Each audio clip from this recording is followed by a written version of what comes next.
So hello there guys and welcome back to a brand new episode of the DNF1 F1 podcast. I hope that you guys are all doing well and enjoyed the holiday period, whether you spent time with friends or family. Overindulged, I probably would imagine is the appropriate way to put it in terms of food. I know I did. Good vibes, good times all round. But of course, we are back for our first podcast episode of 2023. And first of all, I just want to thank every single one of you that tuned into this show during 2022. It was a fantastic year for us, not only on the YouTube channel, but of course on all major podcasting platforms. We're now a part of the Sports Social Podcasting Network, which has been a real coup for us. And I hope that you guys agree that we had plenty of great content, including many great guests. And we're going to start 2023 with another great guest, and hopefully 2023 will be our biggest year yet. But joining me on the show, an F1 content creator that you may have heard or seen on YouTube, Twitter perhaps, or even TikTok most notably, is going to share some of her experiences with us in being an F1 content creator, I should say, and of course being a woman content creator in a sport that is very much still dominated by men. But hopefully we can have a little chat with her and learn learn a thing or two, I suppose I should say, actually. Almost muddling my words in this intro. You can tell where I kind of wing this as I go along. But without any further ado, let's bring her on now. We've got LastLapLucy joining us on the show for our first episode of 2023. Lucy, first of all, thank you so much for joining us on the show. Happy New Year to you, and how are you doing? Hi, Happy New Year. I'm doing great. I'm really excited to be here, and I'm very happy that it's 2023 because now we can say there's F1 coming this year, not next year. So it feels like it's a lot closer now, which is great. Absolutely. And I absolutely love your positivity. I think that is probably the best thing about the new year, is knowing that we've got F1 to look forward to rather than looking back on a season just gone. Hopefully we get a little bit more excitement in terms of the championship all year round. Of course, if you are a Max Verstappen Red Bull fan, I'm pretty sure you probably want a season just like we had the last season just gone. But Lucy, of course, whilst I'm not going to ask you yet to confirm if you have any favourites in the Formula 1 grid, I know a lot of people are quite, how should I say, apprehensive about people that are supporting different drivers. And often on this show, we get accused of being biased towards Hamilton or biased towards Red Bull. I'm surprised no one ever accuses me of being biased towards Ferrari, because I go on about them all the time. Maybe we'll get that this year. Ferrari have a good car. We'll have to wait and see. But yeah, I mean, looking forward to F1 2023. If I could ask or be so bold, what are you looking forward to the most for 2023?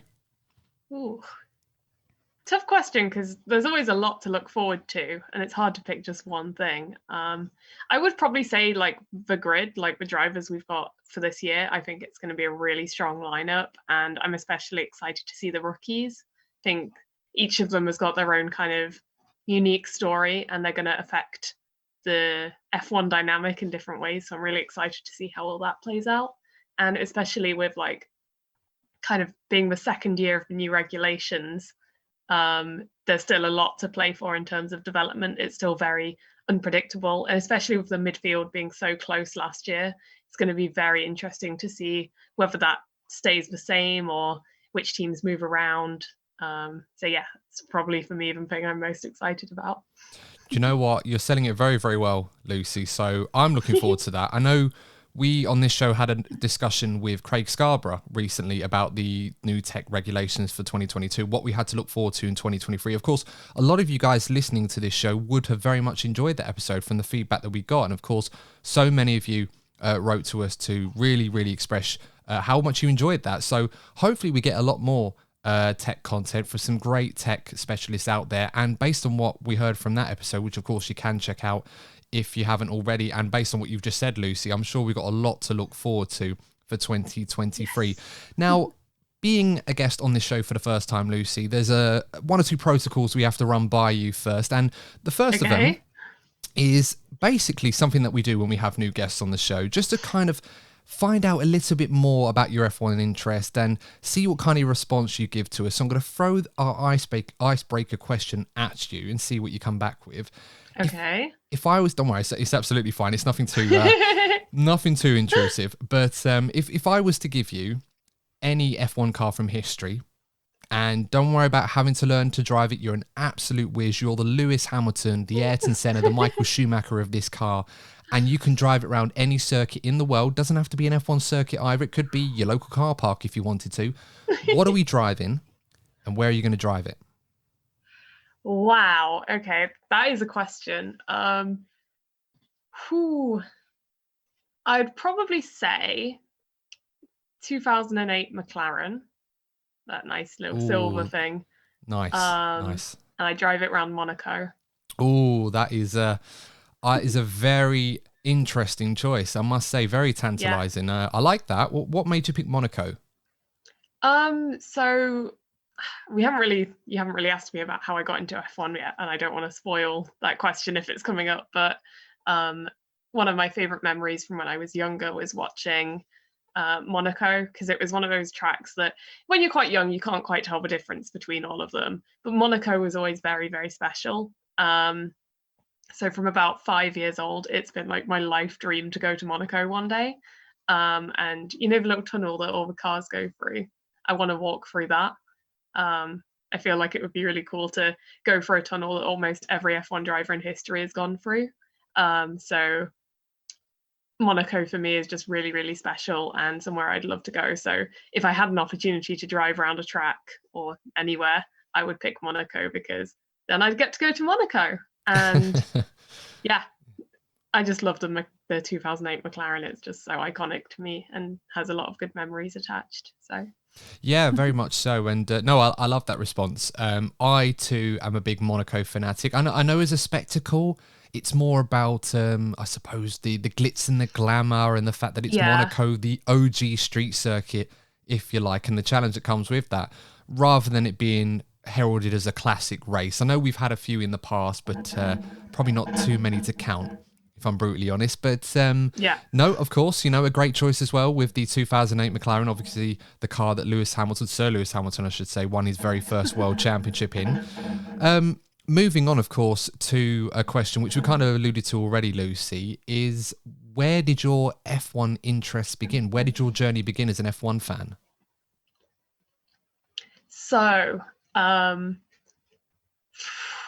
probably since birth. It was one of those things, like my dad had it on the TV, he'd be watching it.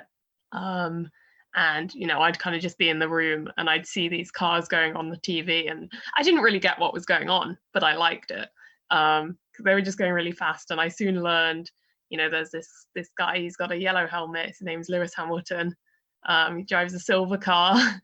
And I soon learned to spot him and was always rooting for him. And kind of thinking, that guy's really cool, he's winning all the races. I'll apologize if you can hear that. I'm sure we can cover some of that out as best we can, but don't worry about it, you're fine. But I've got a hamster. She's being right. noisy. What's her name? Coconut. For some reason I was expecting Hamilton, but yeah, sure, why not? For those listening, she's gorgeous. Cute. Come to say hello. For those of you listening to this podcast on your favourite podcasting platform, Lucy's just kindly showed us her hamster. Was it Coconut? Yeah, hamster Coconut running through his wheel, causing all that noise in the background. She obviously wants to be part of the show, but we'll have to get her a mic next time you come on. Yeah. To get her insight on the F1 season. See who her favourite team and drivers are. I could think of a few, but I wouldn't want to spoil the surprise. I'll let Coconut surprise us all. Maybe she's a Latifi fan and she's expressing her protest at him not being on the calendar this year, which is a shame, of course. Yeah. Anyway, what is she doing? Sorry, she's being really great. I'm just going to show you again what she's doing, because she. So we're back. So YouTube, you're obviously enjoying this, podcast listeners, I suppose. We've just gone back to Coconut, who's now trying to get out of her cage by the looks of it, and we will get back to the F1, but this is actually quite entertaining. So I'm sure you'll agree. I don't. She's so funny. I don't think I've ever had a guest before show me their pets on screen. I know we've had one or two run along as we do, but it certainly is a great start for 2023 if this is anything to go by. Yeah, right. I'll try and focus now. Yeah. So basically, it just went from there. It grew from there. Just kept on watching F1, starting to understand more as it went on, seeing all the politics and the power dynamics change, and the new tracks and the old tracks, like things coming and going. And here we are today, still going strong, and just so happy to still be a part of it all and still have like such passion and enthusiasm that I had from when I was younger, and that's still being like just as bright, if not brighter, than it was back then. So yeah. No, I mean, it's great to hear. I mean, I'm assuming it's 2008 that your journey started, or was it a bit earlier than that? 2007, I'd say, was like the first year, because I was born in 2002, but I don't really remember anything from when I was really young. But I remember things from 2007 onwards. Sorry, you didn't miss much. It's Schumacher and Ferrari dominated for a few years, and then it started Yeah. to teeter out a bit. So those were some fun years for me, being a Schumacher fan. But I can imagine in being born in 2002 makes me feel a little bit old actually hearing that. But yeah, you didn't miss too much. 2003 was quite decent, but it was only until 2005-06 where it started to get a little bit more interesting, but around about the time that you started watching the sport. So yeah, you came around at the right time, Lucy, I think is what I'm trying to say. Definitely. But obviously, you know, you were saying that your passion for Formula One stemmed from those early experiences, grew and grew to such a point where you decided to get into F1 content creation, and obviously by extension through YouTube, through TikTok. Of course, you are planning in setting up a podcast soon, which we'll talk about a little bit later on. What kind of light bulb went off in your head watching Formula One into making you think, I actually want to do this. I want to be a F1 content creator? Because, of course, you know, with respect, the time when F1 content creators were really starting to make it onto the scene was probably around about 10 years ago, which obviously would have been a bit too early for someone like yourself. Not me, I was a bit lazy then, so I didn't join until later on. But, you know, for you, what was it that made you want to become an F1 content creator? Probably, like I mentioned earlier, I have a lot of enthusiasm and passion, and I think it just came from me wanting to tell everyone how much I love F1 and motorsport in general. Like, you know, when you go somewhere and you want to talk to everyone about your passion, it's like, do you want to talk about Formula One? Do you want to talk about Formula One? And eventually it's like, how can I reach as many people as possible and tell them about this great thing that brings me so much joy? And I figured out the best way to do that is by putting content online and trying to get my message out and try and get as many people to have that same love and enjoyment that I get, if that makes sense. No, I absolutely understand that. I actually love that response, to be fair. It's brimming with enthusiasm. There's so much joy that comes from it. You can't really not like that, to be honest. I know a lot of people get into F1, or they got into F1 a little bit later on because of all the drama that came from Drive to Survive, and everyone now is so tribal in terms of who they decide to support that it's got to a point where it's almost a little bit like football, which I suppose for older fans, if you like yourself and me, who've been around following the sport for a little bit longer, it's quite new in terms of that nuance around it, and perhaps in a way may separate themselves from the time when really it was just about enjoying the cars or just enjoying the race. And not saying that they don't now, but there's a lot more to it now, which sometimes can, as I said, make it a little bit more tribal than it used to be. Yeah. Yeah, it's definitely a shame seeing how things have kind of changed and become a bit more like tribal. Because I think one of my favorite things about F1 is it's not just one team against another. It's not just you have to pick one and stick with it. It's great because there's 20 different drivers, there's 10 different teams, more or less, depending on which year it is. And all these different stories all come together. And you could root for a team at the top, you could root for a team at the midfield, all at the same time, and be happy. Like I like all 20 drivers on the grid, and I still really enjoy the races because it's like there's still so much competition and excitement involved that it's not like you have to just pick a side and hate everyone who picked the other side. Everyone can enjoy it in their own way and find the team or drivers that they can connect with best. And then yeah, that's I don't think yeah. No, that's fine. I mean, sometimes I do sympathize with F1 media and F1 journalists who, you know, they can offer an opinion or their perspective on a situation or write an article that may appear on the surface to not necessarily be flattering to one driver that they're writing about, or indirectly about a driver that they're not writing about. And then they'll Yeah. often be attacked for whatever reason, because they're saying, oh, you're pro this or you're anti this, or, you know, it's always an agenda. And as I said, this is something that's not necessarily existed in Formula One until the last few years or so.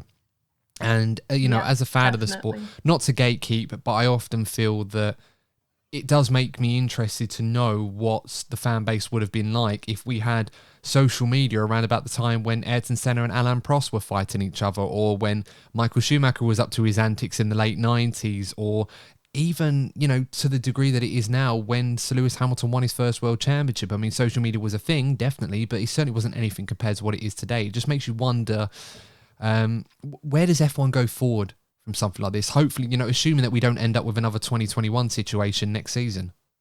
Yeah. I had a good answer. It's gone poof. The cogs are turning.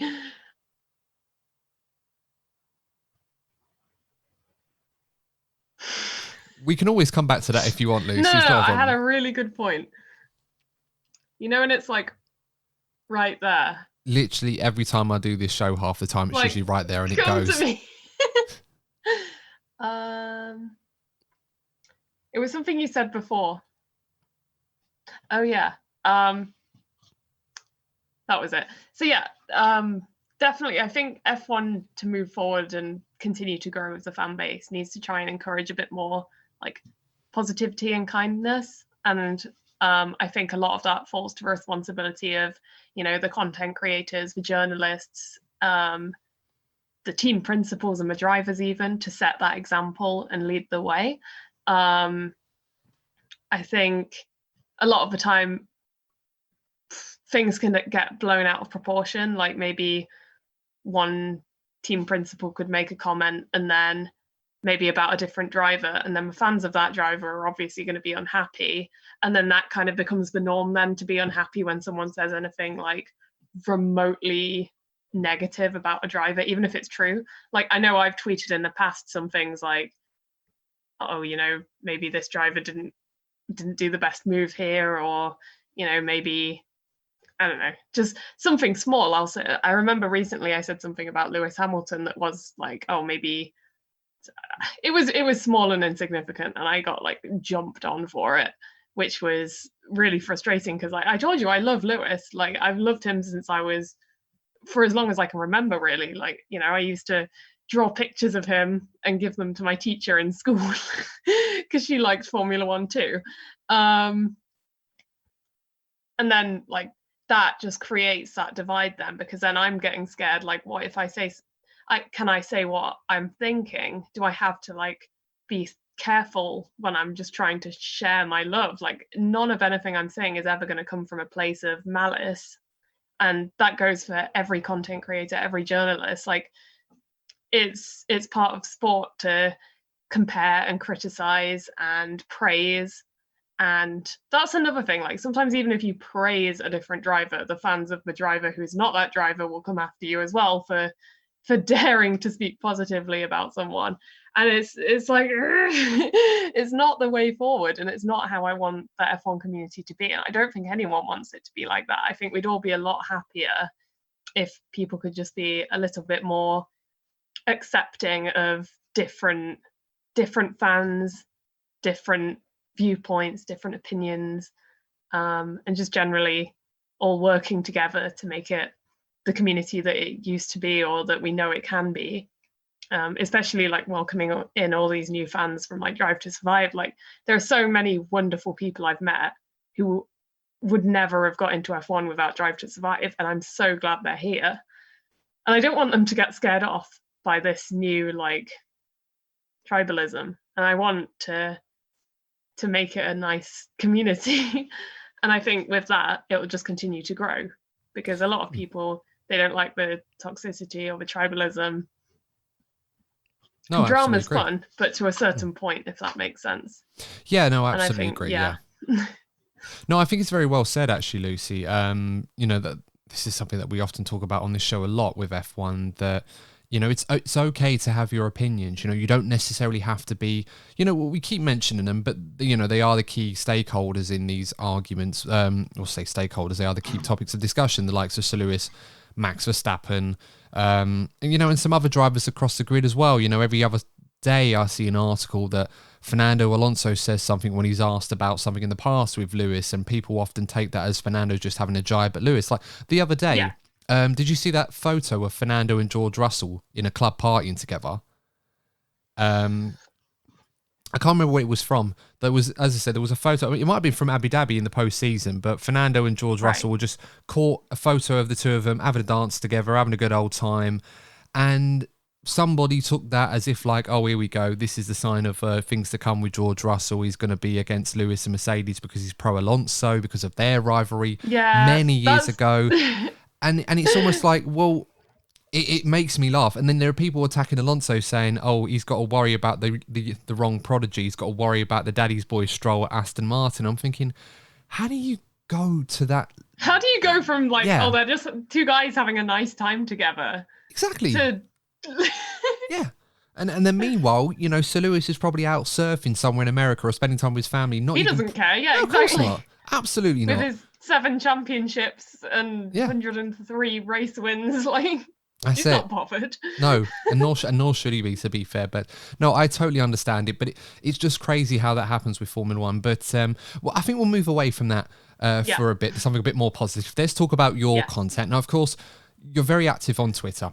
You've built quite a bit of a following there, over 8,000 followers now, which is obviously a great achievement. I wish we got anywhere near that, but we don't tweet enough to be like that. So that's what happens sometimes. Of course, you do a lot of stuff on YouTube and TikTok as well. Tell us a little bit about that. What sort of inspired you to want to take up stuff like TikTok, for example? Because you mentioned you wanted to share your passion of F1, talking with other people and engaging in communities on Twitter. But obviously with TikTok, it's a different thing altogether. It's about content creation and making exciting and interesting videos for others to engage with. What's kind of the inspiration behind that? So I've got an interesting story for this one, actually. So I was pretty content with just Twitter and Instagram because I'd use Twitter for tweeting, and then Instagram, say I went to a racetrack or something, I'd post a photo there. And that was about as far as I got with content creating. It was mostly just like community engagement was my main thing on Twitter, like, you know, connecting with fellow fans and, you know, just talking to the community. Summer last year, so 2022, there was a Girls on Track event at the London E-Prix, which I went along to, and they had like this careers meeting where they had some representatives from Jaguar Racing, and we kind of got to chat about like what our aspirations might be, whether we might want to work in motorsport. And like my dream is to do like motorsport social media, like full time, and kind of be like maybe a Formula E admin or something, you know, like I'd really enjoy that. So I mentioned this to the Jaguar lady, and she basically started talking to me about TikTok and saying how it's one of those platforms, it's really fast growing, it's like the thing to get involved in. So I was hesitant because I was a bit shy, you know, I hadn't really made content like that before. But I thought, you know what, she's recommended it, I'll give it a go and get familiar with it, because then say I do start working alongside some kind of team or company that needs TikTok, because that's the new thing that's kind of popping up, because, you know, social media platforms come and go, you know, Facebook starting to decline a bit more, Instagram rising, or, you know, stuff like that. With TikTok being something that's very big at the moment, I wanted to just know how to have the skills to use it. So I thought, what better way to do that than to just make a few silly little videos and see where it goes. And I posted some videos and realized I actually really enjoyed this. And I was really confident and happy in front of the camera.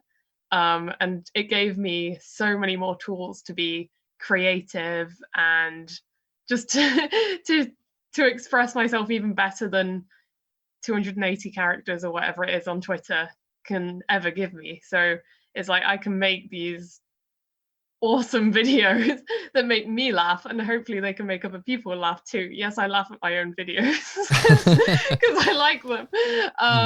But it's like, you know, I can express myself even more on a platform like TikTok, and then I've actually discovered it's such a positive community on there, like, because there's less like opinions and stuff going around. It's more just people giving praise and positivity, and if you don't like something you can just scroll past, which is great. So yeah, I'm really happy, and that was what really motivated me to really start creating content, and then moving to YouTube as well to try and like reach even more people and just share my love for F1.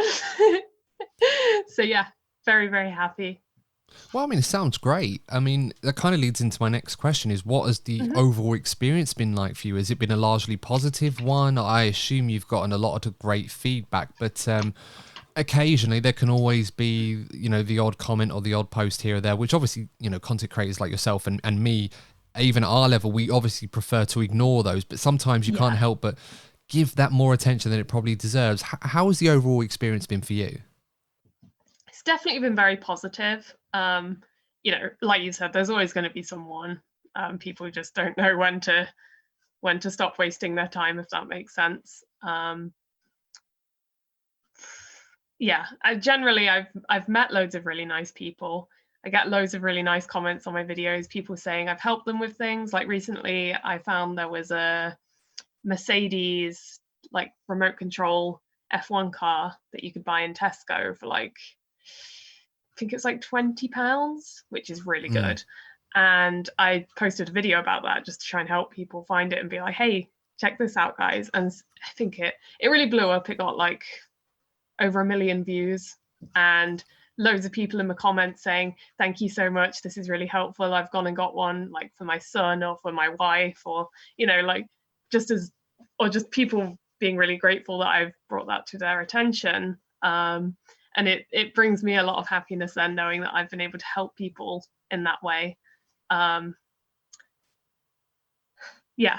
And then occasionally, you know, I'll post a video, someone says something a bit silly, and it makes me stop for a second and go, oh, like, especially if it's a video I was maybe a bit more nervous about posting. Like I recently was showing off my F1 merch because I love F1 merch, and I was doing a little TikTok dance, which I'd never done before, and I was so nervous about it.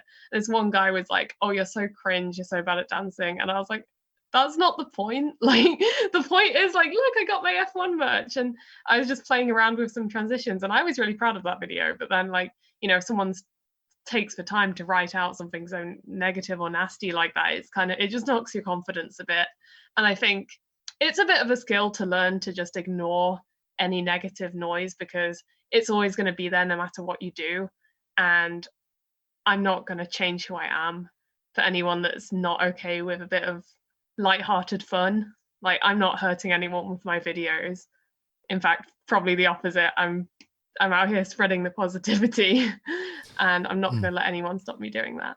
No, and absolutely right. And, you know, for whoever that was, if you want to see expert dancers, tune into Strictly. TikTok's not the place for that anyway. It's just people having fun. Like, honestly, I don't know why people take themselves so seriously, but I totally get it, and I sympathise, because even though I've never recorded myself doing a TikTok dance, because I just do not have the confidence nor the rhythm. I don't think anybody wants to see that. I don't have the rhythm either. It's all right. Well, I'm sure you do a lot better than I would at that. But yeah, I agree with you. I honestly do not understand why. Look, it's okay, especially with a podcast, that people may not necessarily agree with what you do or what you're saying. But if you don't like it, that's fine. But for people to actually take the time to physically go out there and make someone feel worse by just saying horrible things, I don't understand it. If it's not for you, that's fine. Just tune over to the next cringe thing that's on TikTok if you like, or the next thing you find. There's plenty of it there, but you're not going to find it on your channel. There's this meme that I really love, and it's like, I hope you know it, or the viewers would know it as well. If you can find it and like put it on the screen. I think I know where you're going with this, but yeah. It's this like cow, and it's in a field. And it's like, I'm cringe, but I am free. And I like that. That's like my little motto. Like, you know what? That's fine. Like, I'm doing what makes me happy, and that's what matters most. Exactly. Couldn't said it better myself. So Yeah, no, it's great. I mean, I remember seeing that TikTok you made of you buying the Mercedes W11 in the shops. I did go down there myself hoping to pick up a Ferrari one, but, you know, as usual, they say they're sold out. So, you know, what can you do? Always sold out the Ferrari stuff, but they have loads of Mercedes, which is maybe it'll make a nice gift for someone who's a Mercedes fan. I don't know, but never mind. But, you know, I mean, that sounds great. And, you know, I suppose there are different parallels between content creators. There are different struggles and different journeys from one to the other. We all have our own styles. For you, obviously, Lucy, it is a little bit more difficult perhaps than it is for other content creators. And, you know, being a woman content creator in a sport that is very much still dominated by all the male demographic, if you like. How have you found that experience? Because I imagine whilst it's been great and probably been empowering to a degree, not for me to say, of course, but I can also imagine that there have been obstacles and perhaps hits on self-confidence because, you know, some people wrongly may not take you seriously because of the fact that you're a woman, which sounds ridiculous, but it does exist. Yeah, absolutely. I think a lot of people see a woman following F1 and they already start making assumptions. They start judging. I'm trying to think of some examples now. Like, well, I posted a video about Leclerc once. It was something irrelevant. Just it was like the summer break or something, and I was like, oh, Leclerc's. No, I don't remember. Well, I mean, if you don't mind me saying, the one that I often hear a lot, which again is ridiculous, is that women only support Formula One drivers because they're good looking. That was where I was going with that comment. So like, he was basically saying like, come on now, I'm here to get F1 content, not to like simp for drivers. And it's like, I wasn't simping, but even if I was, like, does it matter? Oh, no, no, of course not. And I feel like a lot of the time as a woman, people see the fact that you're a woman before they see the content you're making, and before they even stop to enjoy your content, they're judging, is this person a real fan? It feels like sometimes, you know, you're even in real life, you'll tell someone, oh, I'm a Formula One fan, and all of a sudden you're on like an episode of Jeopardy. You know, you're suddenly getting an absolute quiz thrown at you, and it's like, why do I need to tell you who the 4th place finisher of the 1972 Spanish Grand Prix is? Like, I don't know, and that doesn't make me not a fan. And a lot of the time as well, they'll be like, oh, you're a Drive to Survive fan, which again, it doesn't matter if you are, but it's very weird that like only women or only female content creators get accused of this. Like, I got my boyfriend into F1. I don't think he's ever once been asked that, even though he only started like 2 years ago. But yeah, I think it's two sides though, because yes, there's a lot of struggle and a lot of people will try and like put you down or invalidate you or say that you don't belong. And it's easy as well to feel like you don't belong. Like, even going to racetracks and seeing just men everywhere, it's a bit intimidating sometimes, and you could think, oh, is this where I belong? Is this a place for me? But then actually, everyone's got this same passion. Everyone's there for the cars. It doesn't matter what gender you are, how old you are, color of your skin, sexuality, anything. It does not matter, because we all have that same passion. And I think that's a great thing, because when you actually take that first step and you be brave and put yourself out there, even as a woman or anything, like, you can find out you do actually have a place. And I think as well, connecting with other female content creators, there's such a lovely community of like women supporting women. I think that's really important as well. And I will always support my fellow female content creators. Honestly, I'll support anyone. If anyone wants support, I'll support you. So yeah. No, I mean, that's really, really well said. And it's always interesting to get the perspective of different women content creators, of their own experiences. I mean, look, just to help, you know, add clarity to some of those suggestions you made or some of those points you put out, I don't know who came fourth in the 1972 Spanish Grand Prix. Exactly. Chances no are, one knows that. well, I mean, the chances are, because it wasn't a podium, it was probably Nico Hulkenberg. So there's obviously probably a good guess out of that. Don't come after me, Hulkenberg fans. I'm a big fan of his, and I hope he does well for Haas. But was he even born then? No, no, he definitely wasn't born then. He's not that old, fortunately. But Yeah, you make your assumptions if you like, but of course, and you know, I remember introducing my girlfriend to Formula One not too long ago, and she absolutely loved watching the racing, but she also enjoyed watching Carlos Sainz because she fancied him, and to be fair, I kind of fancied him at it too. He's a good-looking lad, but this is the thing. Obviously, you know, the point I'm kind of getting at here, and Lucy, obviously, you're going to agree with me on this one, I sincerely hope, is that it doesn't really matter if you like the drivers, if they're good-looking lads. It's like the W Series, like, you know, not to be that guy, but I've watched it a few times. I've really enjoyed it. The race has been fantastic, but I've also thought, you know, one or two, I thought, oh, they're actually, you know, really, really cute. But not that that matters, but you don't get into it because someone looks great or someone looks good. You know, if you like the drivers because you like the racing, that's all that really matters. I do find it strange that quite often a lot of women content creators like yourself will just be dismissed as an F1 fan because they just say, oh, well, you only like it because this so-and-so is good looking. It's like, come on, really? Yeah. Is that what we're doing now? If women are trying to follow a sport to look at good looking athletes, Formula One is like the worst sport for that, because it's like, imagine, like, I saw this tweet like a year ago, and it was someone that had just been told, oh, you only watch to look at the drivers, and she was like, yeah, I wake up at 4 a.m. for FP1 of the Japanese Grand Prix to watch this helmet go around in circles for 90 minutes. It was back when it was 90 minutes, just in the hopes that he might crash and then he'll take his helmet off and I'll get a good look at him. Like, obviously not. Like, that's the thing, like, it's that can't be the case, because you barely get to see the drivers when the racing is happening. No, very it's true. Not like, yeah. And if that is your poison, fair enough. But yeah, exactly. If you want to wake up at 4 a.m. in case your favorite crashes and you get to see their face, go for it.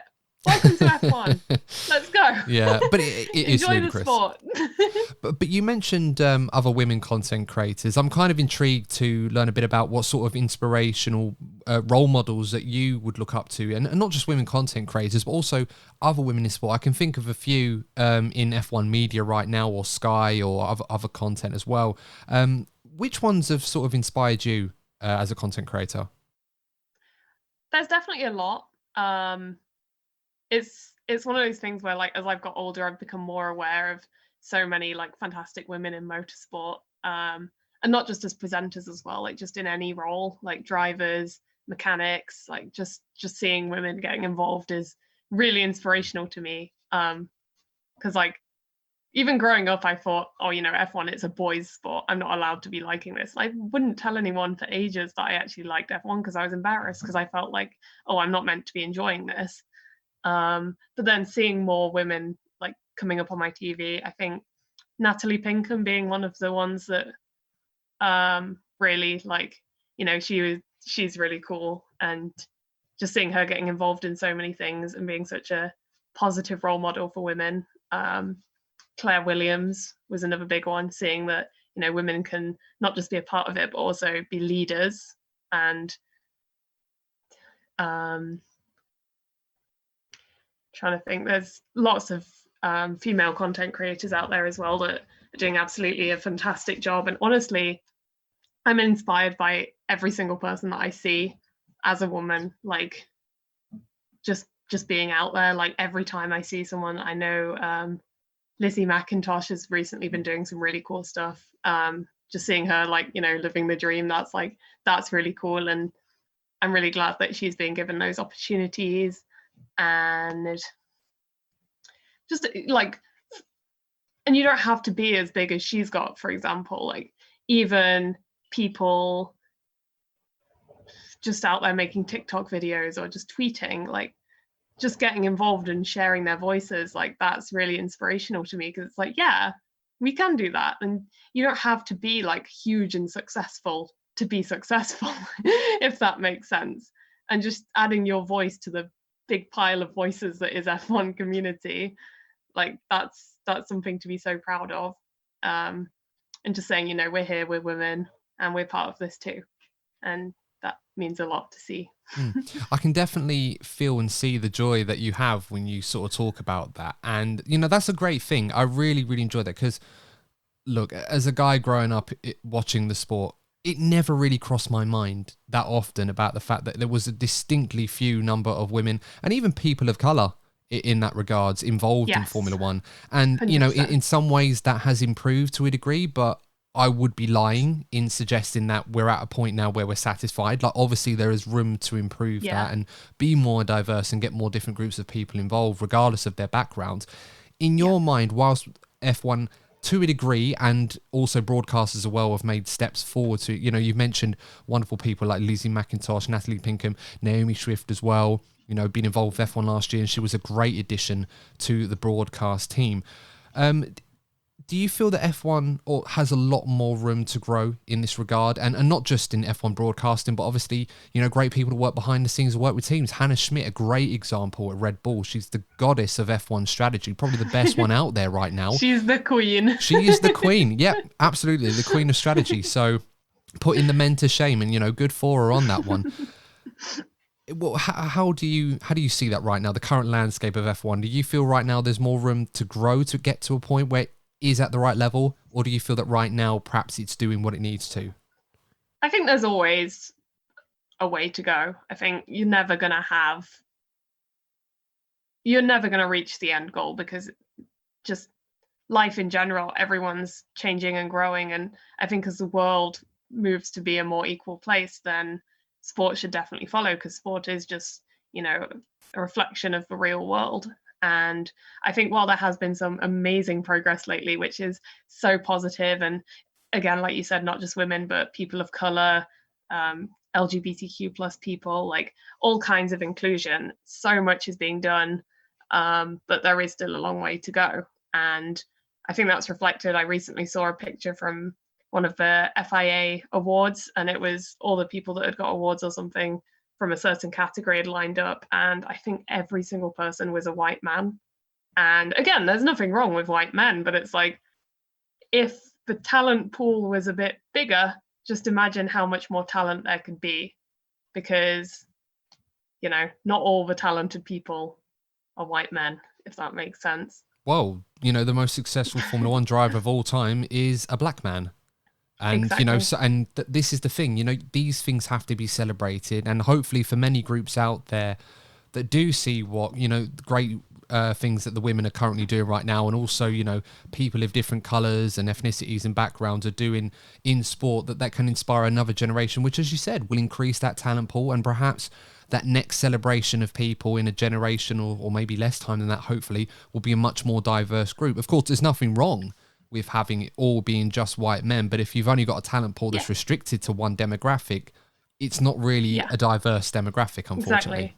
I always see people saying like, oh, you're just trying to like shoehorn these people in for diversity, give the roles to the people with the most talent. But it's like, the way to give the roles to the people with the most talent is to check everyone for the most talent, to give everyone the opportunity to show that they've got the most talent, because if not everyone is getting the opportunity, then you're not going to have the people with the most talent for it.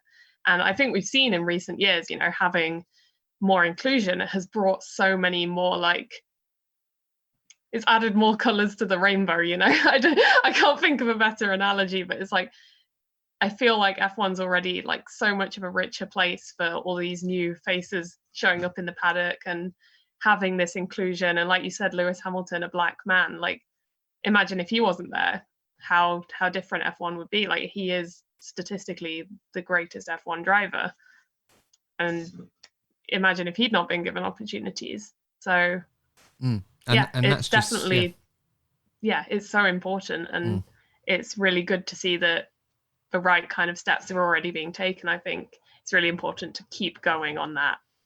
And that's a really good point, because, and that's only a small portion of the influence that he's had on the sport. His sporting accolades are obviously one thing, but a lot of humanitarian work that he has done, combined with a few other drivers as well. We can't forget the contribution that Sebastian Vettel has made for some causes like that as well. And it does help to have representation from other areas which you may not expect it to come from.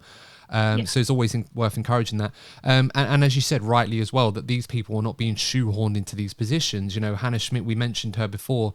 I'm pretty sure nobody's trying to give her a handicap to help her be the best in the sport right now. She is the best in the sport on merit. I certainly wish she was at Ferrari, but you can't have everything.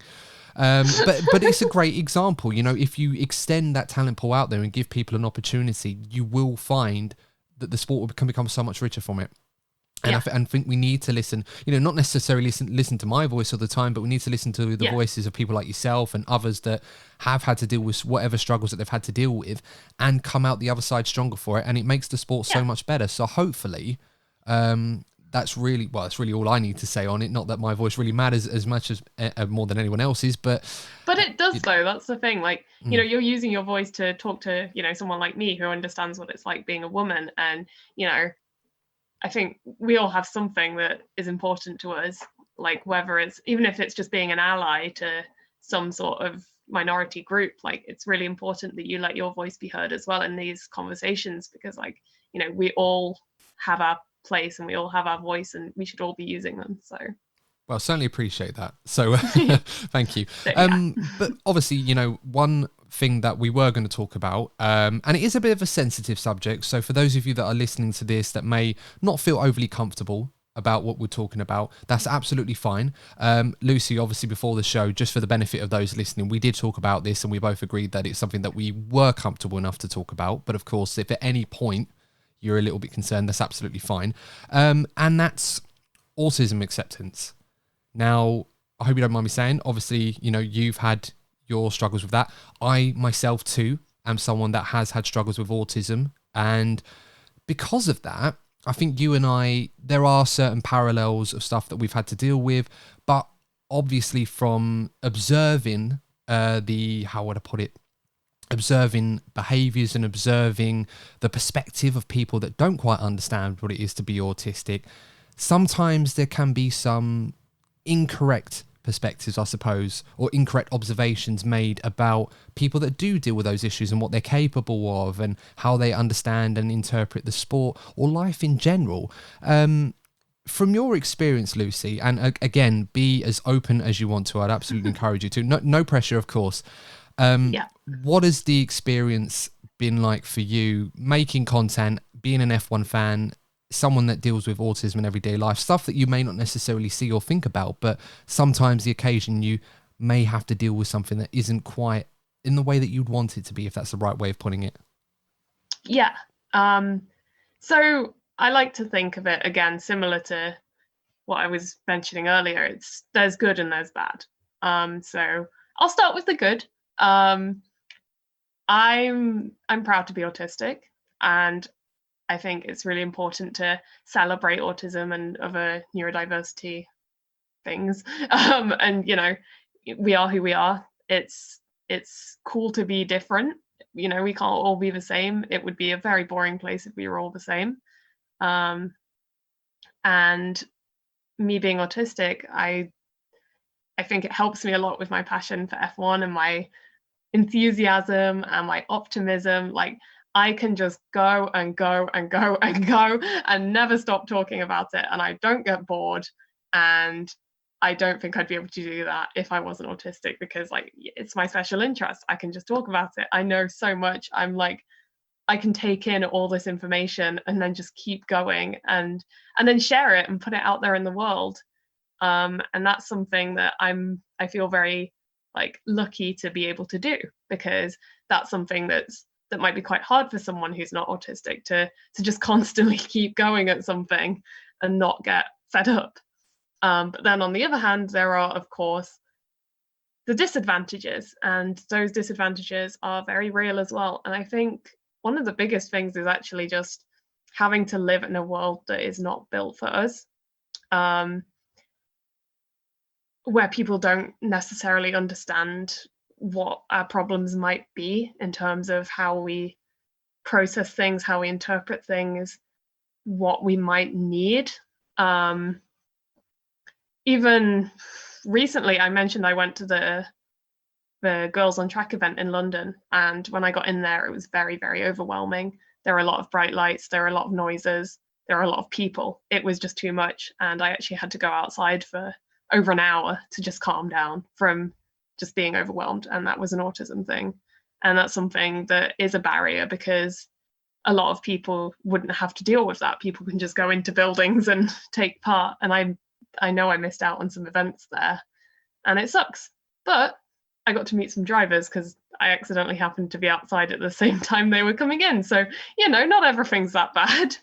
But I think it's important for people to understand that there are struggles and there's a lot of stigma and misunderstanding and people thinking that either the autistic people, like they can't do it, and telling us what we can and can't do, and hearing the word autism and getting scared because they don't understand it and thinking, okay, you know what, I'll just stay away so I don't get caught up in something I wouldn't get.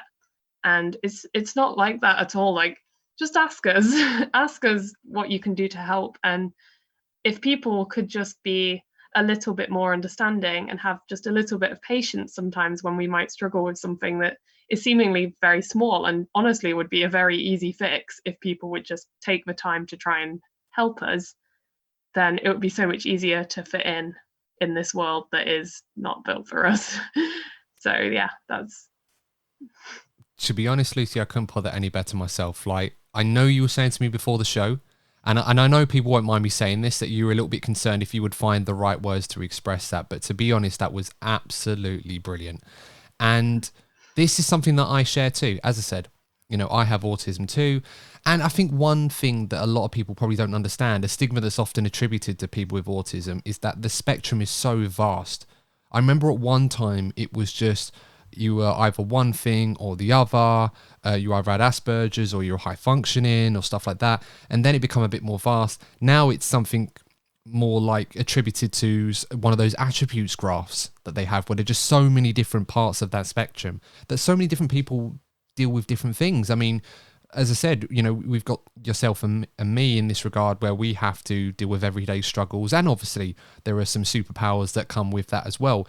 But no two people are the same in that regard. And that's something that often is, stigmatized with people with autism, that people don't understand or even afraid to ask about. So it's really nice to hear from someone else that has had those struggles. I mean, I can share one myself in this regard. I too sometimes get a little bit overwhelmed by big crowds and seeing loads of different lights and different stimulus and stuff like that, where it makes you want to take yourself out of that environment for a bit, just to sort of relax a bit, calm down.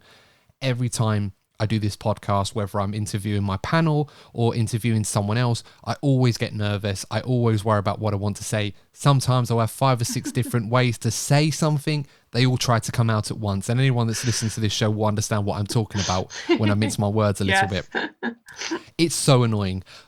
But at the same time, you do get that passion. You do get that way of analyzing information, whether it's data or lap time or, even the smallest things that most regular F1 fans probably don't even, and I say regular loosely, obviously I don't intend that to be like derogatory, but it's one of those things that perhaps you can't appreciate in the same way that people like you or I can. And it's no better, it's no worse, it's just different. But it would be nice, I suppose, for not just F1, but other motorsports to perhaps be a little bit more aware of it.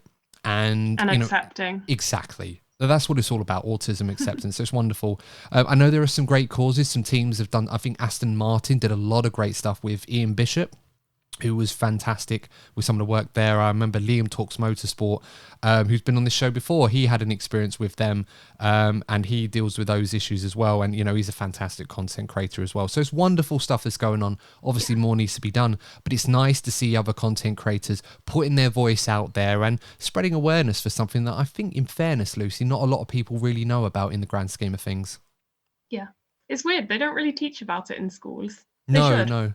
Well, this is it. Well, Like, yeah. Well, this is it. When I was at school, usually I would get, and they won't mind me saying this, but I used to have what they call a special needs helper, and not to toot my own horn, because I was actually quite good at school. I'm not sure how you were at school, but I was one of those sort of nerdy kids that got good grades, fairly behaved himself most of the time, did well. Everyone used to look at me and think, why does Adam need a special needs tutor? He's actually really good at school. And I was like, well, because I have autism, that sometimes I don't understand information the same way. I used to be terrible at English, but with maths, brilliant, great with numbers. So, but it's stuff like that. Yeah. I mean, for me at school, I didn't even know I was autistic. I'm a girl. It kind of presents differently in girls. So I didn't even realize until I was about 17. So about 3-4 years ago. And once I knew that, it was like everything just changed. And I was like, oh, And suddenly my whole life made sense, and I understood, okay, I am different. Like, that's the thing, I'm not broken, I'm different. Like, I'm struggling with these things, and now there's actually a reason why I'm struggling with these things, and it's not just that everyone else is better than me, I'm just different, and that's okay. And I think that's why it's really important to have autistic content creators like us following our passions and, you know, talking openly about things like this, and just helping spread awareness and acceptance, and letting people know, you know, we're humans too, and yes, we might be a bit different, but that's not necessarily a bad thing. We just need to have our needs met, have a bit of understanding and patience, and keep on representing and showing, you know, we're here too. So Absolutely. Yeah, I mean, I'm all for representing that particular AA, probably not the other one, so probably won't confuse it with that too often. But you know, that's another thing altogether. Moving on to other stuff as well, Lucy. Now, I hope you don't mind me saying this, but you are in the process at the moment, early stages, of course, of setting up your own F1 podcast. So yes. Coming into the world of the F1 podcast, it's not that I'm the most well-versed F1 podcaster out there. There's plenty of others much more experienced and better than me on this regard. But what was the inspiration behind that? And where are we in terms of that one being in the works? Is that close, or is that something that's just an idea at the moment? Pretty close. I'm hoping to get started either just before or after the first race of this season. I was working on my logo today. So how that all kind of came about, it was something I'd been wanting to do for a while, because I love talking about F1, as I mentioned. Like, what better way to talk than on a podcast? So it's actually a friend of mine reached out and said that they'd been trying to like help other people set up podcasts, and they reached out to me and said, like, would you be interested in me helping you set up a podcast about F1? And I was like, yes. So they've been helping me with it, which is awesome, and I'm really excited to reveal a bit more closer to the time in terms of who I'm working with and what kind of things I'm going to be getting up to on my podcast, and hopefully having some guests on. And yeah, just really excited for the future with that, and continuing to share my love, excitement, and passion for motorsport. Sorry. Well, there's a lot of it there, I must say. And I'm certainly looking forward to listening to that when it does come out. But of course, I'm sure you'll let us know on your socials nearer the time when that comes out. I'll be plugging so much. Great stuff. And of course, I implore all of our listeners to check that out when it does go live. Of course, it's definitely going to be the most passionate F1 podcast I can think of. So if there's anything to go by what we've done today, Lucy, I'm sure it'll be great. Yes. Talking about other F1 content that you've done, you know, you mentioned Formula E. That was something that you got a bit involved in. I remember you doing a bit of a vlog on that one on your YouTube channel and TikToks. Talk to us a bit about that, because you met a few drivers, one of which is going to be on the F1 grid next season, another one being a reserve driver. Yeah. Oh, I'm so excited you asked me about this. I was really hoping to talk about this. So yeah, I went to the London E-Prix, and the night before, I think it was like the Thursday night, because the Girls on Track event was on the Friday. So on the Thursday, there was like a pop-up event in London with Stoffel, Vandoorne and Nyck de Vries. So I went along to that because I was in London, because I was staying in a hotel. And my dad came along with me, which was really nice of him. And so he filmed all of it, which was brilliant, because I did not know he was going to do that. But I'm really glad he did, because now I can look back on it. And yeah, so I was so nervous meeting Stoffel and Nyck, but they were so nice. Like, I cannot tell you how nice they were. And I could probably talk for like a whole hour, so I'll try not to, but they were so nice. And like, they signed everything, and they were just so friendly and welcoming. And that's how I became a Nyck de Vries fan, because he especially was just so kind and friendly, and like, he could see I was nervous, and he kept like reassuring me, you know, like, don't be scared, don't be afraid, just come over here, you know. And he asked my name and everything, and it was just, yeah, really nice and welcoming. And then at the actual track, I mentioned when I went outside, I accidentally ended up meeting a load of drivers because I think they had some kind of briefing going on, and I just happened to be in the right place. I was in the wrong place at the right time, if that makes sense, because I wasn't, well, it's not that I wasn't meant to be there. I'm meant to be inside and I wanted to be inside, but I happened to be outside getting some fresh air. And that's when all the drivers showed up. So I got to meet Giovinazzi, Dan Ticktum, Blamey, just trying to Mitch Evans twice, and that was really cool as well. And then I also got invited to the Jaguar car launch for this upcoming season, which was a few weeks ago now, and that was honestly one of the coolest things I've ever been to.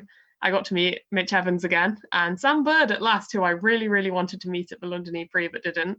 We passed each other twice in the corridors and I was too scared to say anything. But yeah, I finally got to meet him at the car launch and he was so nice. I asked him for a selfie and we were being told to get off the stage. And Sam Bird's like, wait, we're taking selfies. So he took some selfies with me and they were just really nice guys. And I think it's, you know, going to things like that, it makes you feel really connected to whatever it is you're doing. Like Formula E, I really feel like, you know, I'm part of it now. Like I feel involved and that makes me like even more excited when it's time to watch it. And I can't wait to have more opportunities, not just in Formula E, but anywhere in motorsport, and just, you know, go along to racetracks, be a part of it, see it all happening, and just have my best times. Well, I mean, it sounds great. I mean, I'm almost tempted to ask if you have a favourite moment that you sort of documented, but I feel like that's probably the one, isn't it? Probably, yeah. Yeah. Honestly, the whole thing, all of it, everything. I remember watching it, and one moment that always obviously did make me laugh. I think it was a moment where you were giving Stoffel a gift, and you asked him not to open it in front of Nyck, and all of a sudden Nyck got so jealous. It was hilarious. I couldn't imagine how awkward you must have felt. You're like, oh crud. No, that's the thing. Like they put me at ease so much.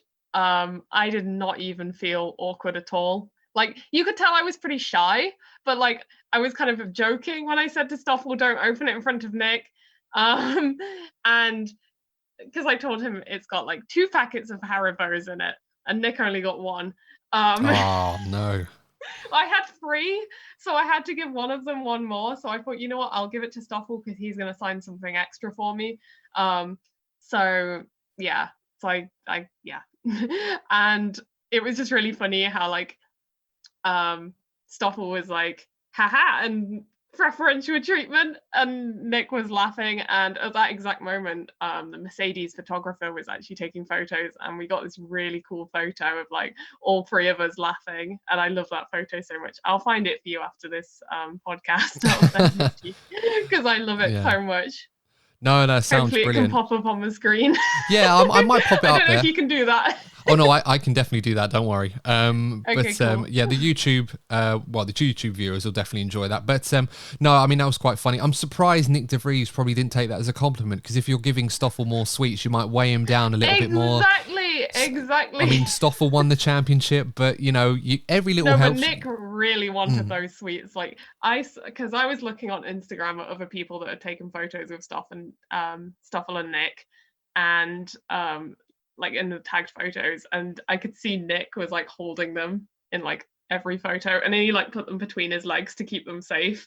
Like he was not letting them out, because you know, if I got a gift I might like put it on the table or put it to the side. He was keeping them on him, like he was not letting them go.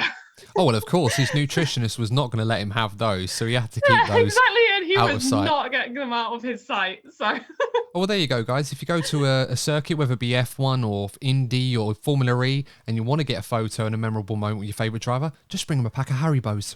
Although if it's Lewis Hamilton, bring him a pack of vegan ones as well while you're at it. That's actually why I had them. So I'm a vegetarian. Oh, really? So okay. That's why, yeah. And I'd been given them from someone else. Like I'd been sent a package and there were like 3 packets of Haribos in there. And I was kind of like, I can't eat those. I need to give them to someone. And I was thinking, who can I give them to? I was just going to ask, and then actually, I was like, aha, I know just the people. I was just going to ask for a minute there. I thought, Haribo's vegetarian? I didn't think they were, but... No, I guess they're not. But no, good to know. Good to have that confirmed. But no, I mean, it sounds fantastic. We should obviously talk a little bit as well, Lucy, about the W Series. I know you were saying you follow that a little bit, and obviously some Yes. other women drivers that have been in other series as well. At the moment, at the point of recording, we don't know if the W Series is going to continue in 2023.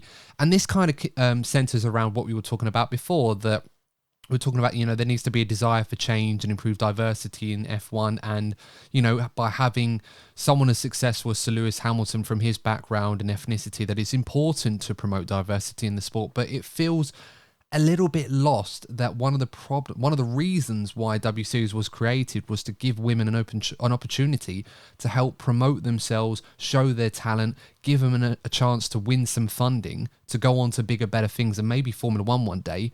But the series has now been cancelled indefinitely because of lack of funding. It kind of goes against that outright objectives, really, doesn't it? Yeah, I mean, I think the main thing for me is that it's absolutely baffling how they could have run out of funding when there's so much money in motorsport. Like, you see these billionaires, you see how much money gets poured into F1. Where is that funding for W Series? So I really, really hope that whoever does have the power to do that can continue to fund W Series, because it's an incredible initiative. It's really fun. Even if you don't care about the whole inclusion thing and encouraging women to get into F1, even if you absolutely don't care, it's still great because it's more racing to watch. Like, who is losing out? Absolutely no one. Like, I went to Silverstone last year and there was W Series on, and it was great fun. Like, I sat in a grandstand. It was great. The cars were going around. I loved it. And they also had a W Series meet and greet at Silverstone. I met a load of the drivers. They were so nice. And it was great because being able to see like so many like role models for me, and just get to talk to them, really, like, that was really inspiring for me. And it was like, what, all these people are here, this massive crowd, they're all here to see the women, and that's amazing. So it's quite sad, really, to think about that might not be the case anymore going forward, and I really, really hope W Series can stay.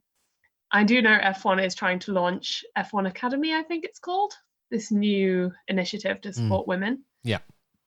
It sounds promising. I just hope W Series doesn't get left like at the side of the road because of that, because it doesn't deserve it. And I'm so pleased with everything W Series has been doing, not just for women, but also, LGBTQ plus inclusion as well. I know they've done some really cool stuff, and just generally been like a really great example for what F1 should be doing in terms of inclusion. So yeah.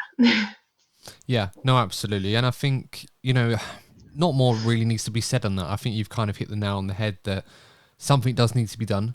There was a lot of good that came from that series, whether people, watched it or didn't. It provided a platform for many talented young women to show their skills. I mean, Jamie Chadwick, phenomenal, multiple champion in that event, absolutely dominated it towards the end of it. She's now going on to race with Andretti in the IndyCar NXT series, which is great stuff. And hopefully she's able to build a great career off the back of that, whether that's back in Formula 3 or Formula 2, or maybe even IndyCar in the future. We'll have to wait and see.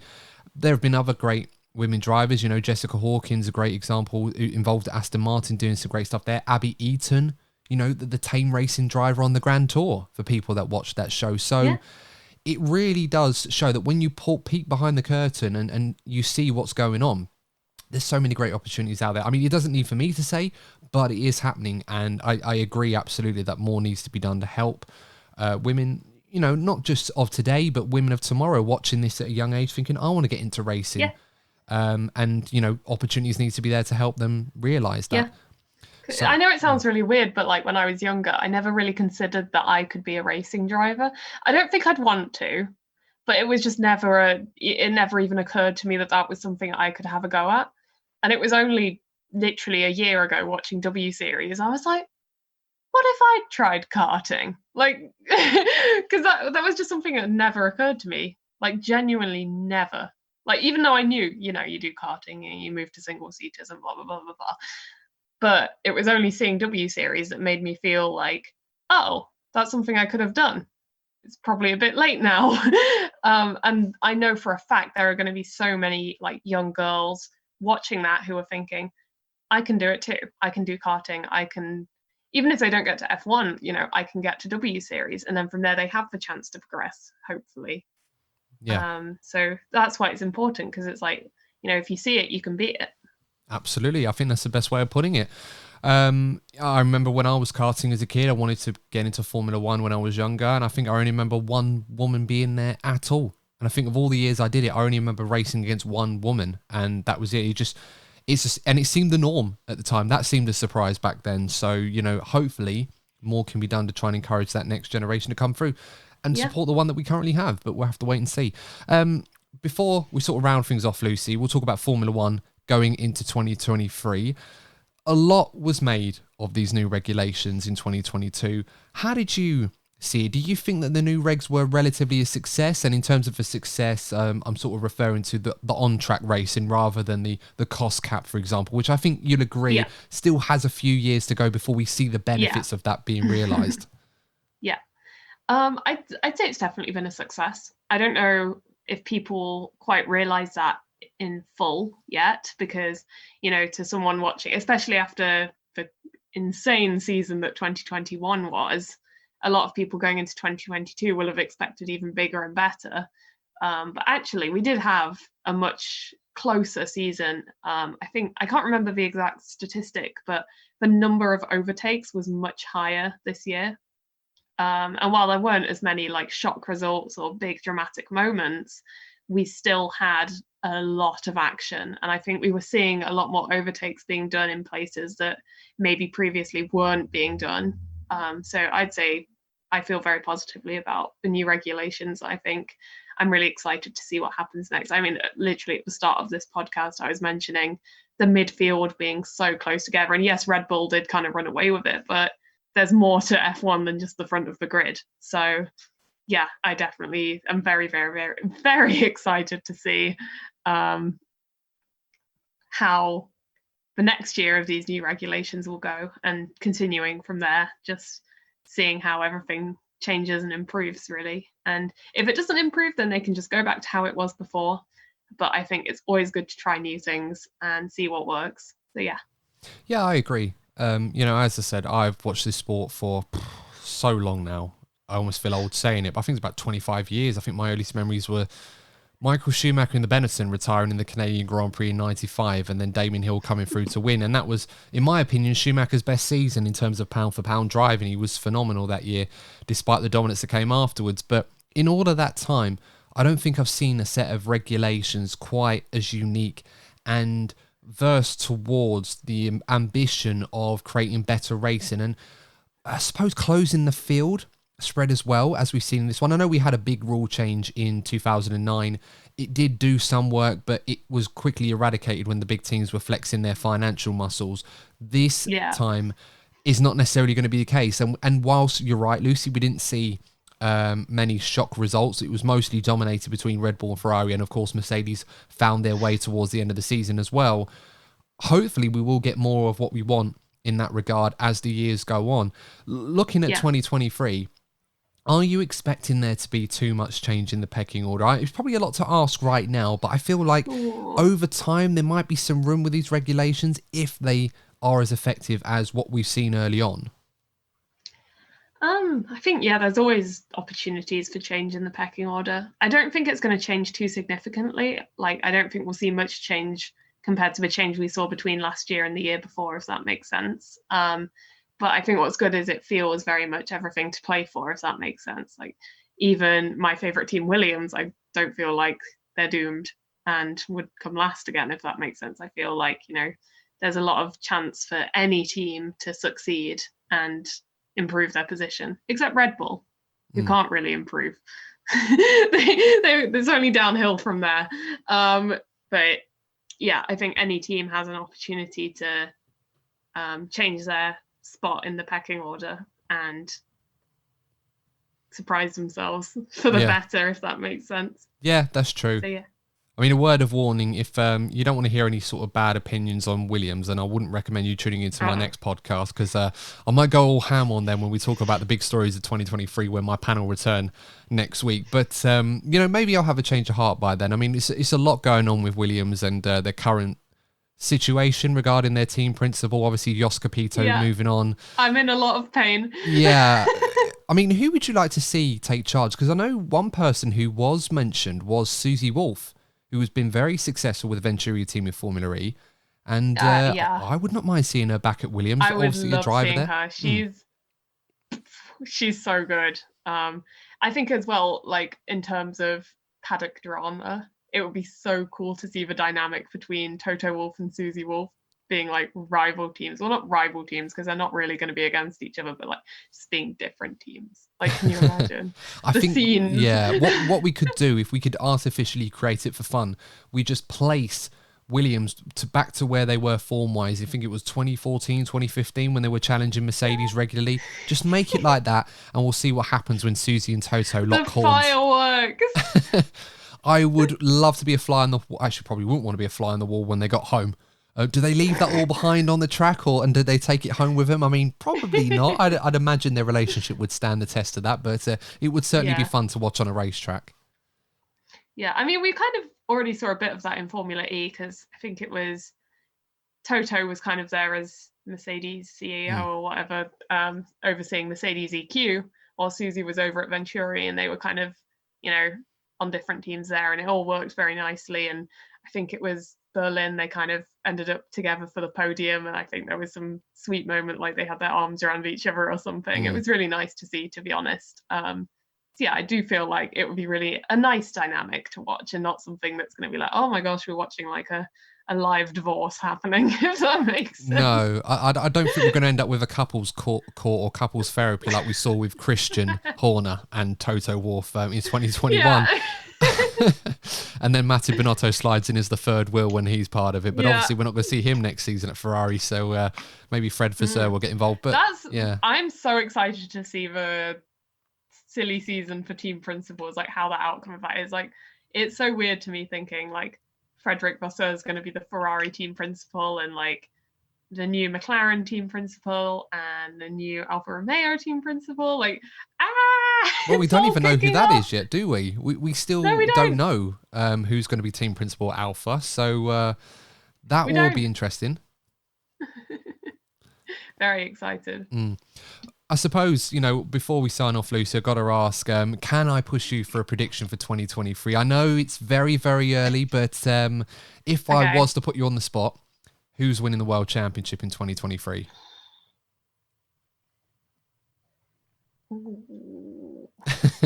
This is where our eager listeners that have a stake in one camp or the other start to get very interested, depending on your choice. This is so tricky because I feel like this is going to be one of the hardest to predict seasons, because obviously, given what we saw last year, you might just say Red Bull, Max Verstappen. But obviously, they've got the least wind tunnel time, and they've also got the cost cap penalty to contend with. Ferrari are trying to rebuild their team a little because they've had the team principal shuffle, and I think they've got a few strategy things to kind of iron out. They're still definitely in with a chance, and Mercedes are trying to rebuild as well. So you've got a team that's strong that's been knocked down. You've got two teams coming up to, I think they're all going to kind of end up about here, if that makes sense. So I'm going to say Alex Albon, world champion. No, I'm kidding. In my dreams. I'm an Albon fan, if I didn't mention that. No, I mean, I was kind of hoping you'd say that. I thought you might go Logan Sargent's direction as well, being in his rookie season. No, he's a rookie. I'm not quite. I fully believe Alex will be the teammate on top at Williams. But no, if I had to predict, I'm actually going to say Leclerc to win the championship. I would like to see that as well. I think he's had some very solid years. He's been with Ferrari since 2019. He's done some brilliant drives during that time. And we kind of saw him have his first taste at what it's like fighting for a championship. This was his rough, because it's always hard when you first fight for a championship, the pressure, but it's different. And I think he's had that taste of it now. He's felt what it's like to lose it. He knows what happens. He knows it's not the end of the world. He can just pick himself back up and keep going. So I don't think he'll be as scared to lose this time, if that makes sense. So I think he's going to have that determination to just push him forward. I'm hoping Ferrari will iron out their strategy. He's got Sainz, who's a brilliant teammate to him, and a very strong driver on his own as well. sorry, excuse me. They've got a really strong chance, I'd say, of Ferrari finally getting back on top. And I think Mercedes would be very close behind of Red Bull as well. Like, I really could not count any of the top 3 teams out for next year. So I'll say Leclerc, I'll stick to my guns, but I would not be surprised if it's any of the top 6. And I think it's going to be definitely a very exciting one, especially that first race is going to be very telling as to where everyone's going to stand. So yeah, there we go. Well, I mean, not that it needed to be said, Lucy, but you are now officially my favourite guest that I've had on this show. Yay! Just for that prediction alone. I mean, it sounds great. Well, I suppose we'll have to wait and see. I don't share your enthusiasm and optimism, despite being a Ferrari fan. That's okay. You can't jinx your own team. I can jinx Williams all I like. What's going to happen? 10th place. Have you not seen Ferrari in I literally did a podcast in, I think, last year when we talked about the Australian Grand Prix. And at that point, I thought to myself, if Leclerc wins this, he's probably going to be the world champion. Look what happened after that. It completely went downhill. It nosedived. So I am not risking that again. So I think I will stay quiet for now. Wait till I do my predictions episode and then I'll risk it then. But But of course, we've got to talk about Nyck de Vries as well. He did a great job to earn himself a spot on the grid. He's driven half the cars on the grid right now, so he should be well versed in how to drive these new cars and all the different parts that come with it from each team. How do you think he's going to get on at AlphaTauri? It's going to be a very interesting year at AlphaTauri because, I mean, Nyck is a bit of a mystery at the moment. He's got the credentials, but we don't know how that translates to F1 because obviously Formula E champion, Formula 2 champion, you know, he's got some very good past results. But bless his heart, he is also known for being a little bit of a tornado, let's say. Formula E is a little bit more lenient in terms of damage, let's say. And Nyck, again, I love him. I love him to pieces. He's a lovely guy, and I fully support him. Alex and Nyck are my 2 favourites. I'm allowed to say this. Please don't get upset at me if there's any Nyck fans watching, because I do love him. He is a little bit, you know, he kind of goes into the corners a little bit quick and kind of, you know, takes everyone with him when he goes. He's a bit enthusiastic, and I was so convinced at Monza that he was just going to like barrel into someone. He did really well, and that's the thing. He did so well, and it kind of sucks because that was like Williams's best shot at good points, and Alex was not there, and Alex is my favorite, so I was like, but at the same time I love Nyck, so I was like, you can imagine it was quite the dramatic weekend for me. But yeah, I definitely feel like Nyck is one to watch for sure. He's got a lot to show, I think, a lot to prove, and just the teammate dynamics at AlphaTauri, I think, out of all the teams, are the most exciting ones, because finally Yuki's not the designated second driver. We all knew he was the second driver to Pierre. Like, Pierre, obviously much more experienced, a race winner. He's been with the team for years. He's, you know, just a much better developed driver, with Tsunoda coming in as, you know, the rookie, young driver, lots to learn, and really looking up to Pierre in terms of as a friend and as a younger driver, if that makes sense. But now Yuki's kind of on his own. He's got this new driver coming in who is a rookie, but is also older and has more experience. So it's like, who comes out on top there? And I think it's going to be make or break for Yuki this year in terms of, will he thrive or will he crumble? Because it's like, you know, he's going to want to establish himself as the leader of the team. But then with Nyck not being a young rookie with barely any experience, is it going to be that easy? So I'm very, very, very excited to see what goes down at AlphaTauri this year. And I cannot wait to see it. Yeah, it should be a good year for them. Well, hopefully better than 2022 was. And I'm sure Nyck de Vries will certainly be chomping at the bit at the opportunity that he's thoroughly earned for himself. There was a time when I thought he'd missed his chance after winning the F2 title, but he's on the F1 grid now, and it's great to see. But Lucy, of course, you know, that was fantastic. And, you know, we have been talking for quite a while now. So I think it's probably best that we wrap this one up, despite I could be talking for ages on this one. So that's the thing, you know, we're autistic. We can just go. That's it. We have no concept of time. We just carry on. But I forget that we are recording live for our audience. So, of course, we've got to wrap this up at some point. But before we do, Lucy, where can our followers find you on your socials? And of course, if you want to plug your upcoming podcast and when we might expect to see or hear that, do let us know. Where can we find you? You can find me on Twitter, Instagram, TikTok, YouTube. LastLapLucy is my username everywhere. Please do drop me a follow. I love followers. I love attention. No, I'm kidding. No, I love talking to people. So come chat to me anytime, like DMs, replies, comments, whatever you want to do. I love sharing opinions, hearing so many different perspectives, no matter who you are, you know, new fan, old fan, whatever you want to talk about, come talk to me. I love F1 and I love sharing that with other people. So yeah, please do come along and join the LastLapLucy Nation. I mean, there we go. You can't really say no to that, can you? After Exactly. that, so no, it's fantastic stuff, Lucy, and we really appreciate you coming on the show and talking about so many great things and so many important things in Formula One. And I certainly feel like I've learned something. I hope you guys have learned something too. And I think it kind of shows that this show has almost everything. Great topics of discussion, obviously a bit of banter and talking about F1, and we even talk to hamsters as well on this show. So absolutely, what a way to start 2023. But guys, of course, we're going to leave Lucy's socials in the show notes and of course in the description on if you're watching this on YouTube. Of course, if you have enjoyed it, make sure to subscribe to the channel. We're chasing 1,000 subscribers. We didn't quite make that milestone. There you go. Subscribe to the channel. I think that's heard it from me. That's as good as endorsement as any. And of course, follow us if you think we're worthy of a 5-star review on your favorite podcasting platform. Basically, after that endorsement from Lucy, why wouldn't you? Give us a 5-star review. 5-star review. And we'll give you a shout out on the next episode as well.